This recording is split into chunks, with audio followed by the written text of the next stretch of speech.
Okay, so station number 1 here is our landmine squat. I was just telling everyone that earlier we don't want to do, I don't necessarily want to call it deadlift because I don't want you to think of the hip hinge.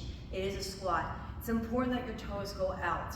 Sometimes I don't know where my feet go until I come down. All right, so right here, I want to grab my handle and shift into my weight toward the back of my heels. So when I go up, I'm going backwards on a small angle, okay?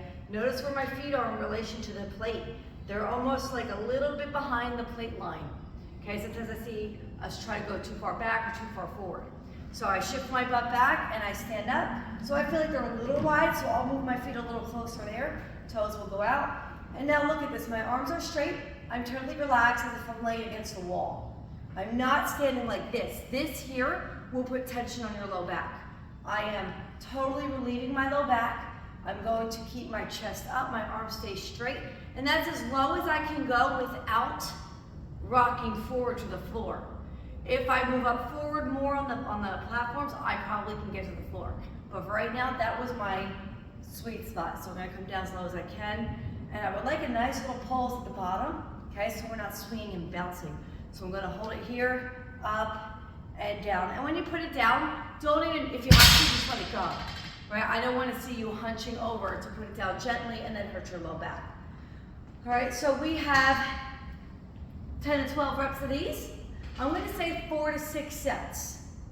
Right? This is the only thing here. I do want you to take breaks in between. I want them to be heavy and hard sets. So even if it gets to 8 reps, I'm okay with that. All right, guys, so take your time, but put a lot of work into it. The next station, we're coming over here. Good morning, Nancy. Good morning. We have 2 ways to deadlift. This is a total deadlift station, double and then single, okay? So I like to put our calves up against the bench. All right, we're gonna do an RDL. So I'm going to act like I'm sitting my butt down on the bench, but I'm not gonna sit down. Right, you see that gap? We're not gonna sit down, but we're gonna act like we're sitting down. And then we're gonna come up, okay? So this is way too light for this one. You're gonna go as heavy as you can here. Heavy kettlebell, heavy dumbbell, whatever you like.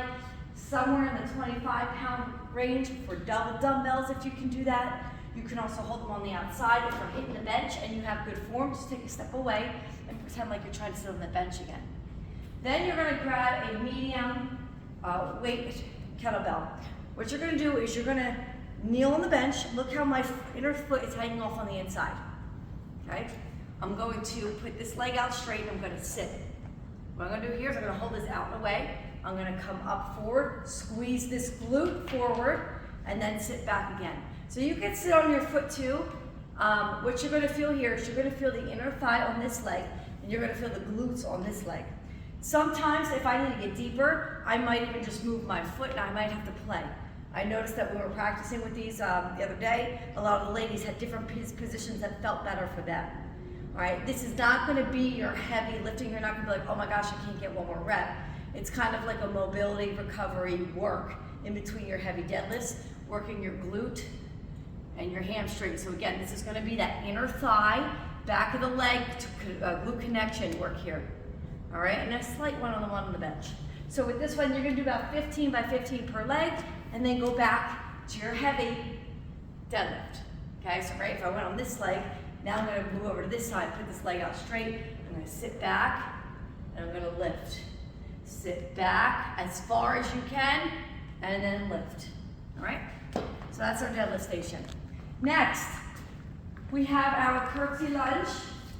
Isolated, slow, curtsy lunge, step down. All right, so something reasonably light. I mean, you're really using the cable here to kind of hold you away, okay?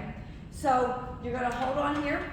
The leg closest to the post stays on. My back leg is gonna go here. So look, I'm falling away, okay? I'm going to slowly lower as I tap my toe here and then lift up, okay? That's it. I'm just gonna slowly lower. Almost as if my foot is on a slider. I'm trying to slide it right into the weights and then come up. Lower and up. You have 12 per leg. Again, so things like with the double, this one probably 4 sets, 4 sets. Like I said, the first one maybe 5 to 6 because it's a simple exercise. So this will be right side, left side. And then our last station is stability ball roll-ins, okay? So we'll have a hamstring. I recommend if you're going to start with this station, start with the other exercise first because this can get the hamstrings really tight where they feel like they might want to snap. So you want to be warmed up for sure before going right into this one. All right, so we have 20. You're going to lift your glutes off the floor, hands can come out, you're going to roll in and out for 20. Just like this, holding your butt in the air the entire time.